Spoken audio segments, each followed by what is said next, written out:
शास्त्रों में कहा गया है कि इस सृष्टि में हर चीज़ का अथवा प्राणी का जोड़ा है। जैसे रात और दिन, अंधेरा और उजाला, सफ़ेद और काला, अमीर और गरीब, या फिर नर और नारी इत्यादि बहुत सारे नाम गन्वार्थ हैं या फिर एक दूसरे के पूरक हैं। दोनों ही एक दूसरे पर निर्भर होते हैं। इसी तरह दृश्य और अदृश्य जगत का भी जोड़ा है। दृश्य जगत वह है जो हमें दिखता है और अदृश्य जगत वो है जो हमें नहीं दिखता है। यह भी एक दूसरे पर निर्भर है और एक दूसरे के पूरक हैं। पितृलोक भी अदृश्य जगत का हिस्सा है और अपनी सक्रियता के लिए दृश्य जगत के श्राद्ध पर निर्भर होता है। हिंदू धर्म के मरणोपरांत संस्कारों को पूरा करने के लिए पुत्र का प्रमुख स्थान माना गया है।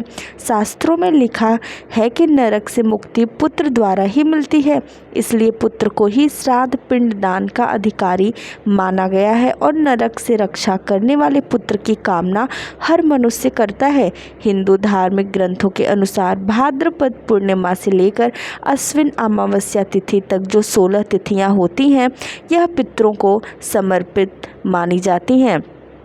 यही 16 तिथियां श्राद्ध पक्ष या पितृपक्ष के नाम से जानी जाती हैं।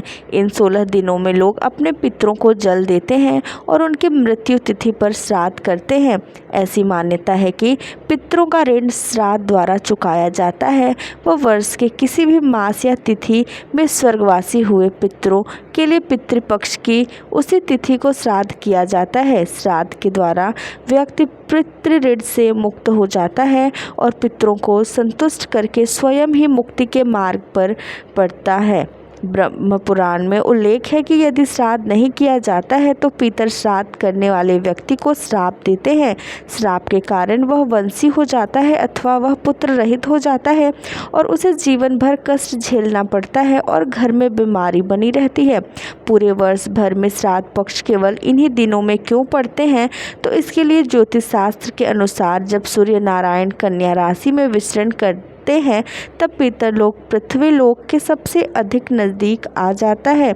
इस दौरान पितरों की तिथि के अनुसार उनका तर्पण किया जाता है, उनका मनपसंद भोजन बनाया जाता है और इन दिनों लोग पितरों के नाम पर कौवों को भोजन कराते हैं, क्योंकि हिंदू धर्म में कौवों को पितरों का दर्जा दिया गया है। चलिए आपको बताते हैं साल 2024 में श्राद्ध पक्ष यानी पितृपक्ष कब से प्रारंभ हो रहे हैं, कौन से दिन कौन सा श्राद्ध है। साल 2024 में इस बार पितृपक्ष 17 सितंबर 2024 मंगलवार यानी भाद्रपद पूर्णिमा व्रत के दिन से शुरू हो रहा है और 2 अक्टूबर बुधवार 2024 बुधवार तक रहेगा और पूर्णिमा का श्राद्ध 17 सितंबर मंगलवार के दिन प्रतिपदा श्राद्ध 18 सितंबर 2024 बुधवार, द्वितीयक श्राद्ध 19 सितंबर गुरुवार के दिन होगा और उसके बाद द्वितीया का श्राद्ध 19 सितंबर 2024 गुरुवार को होगा।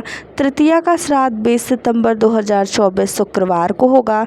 चतुर्थी का श्राद्ध 21 सितंबर 2024 शनिवार को होगा।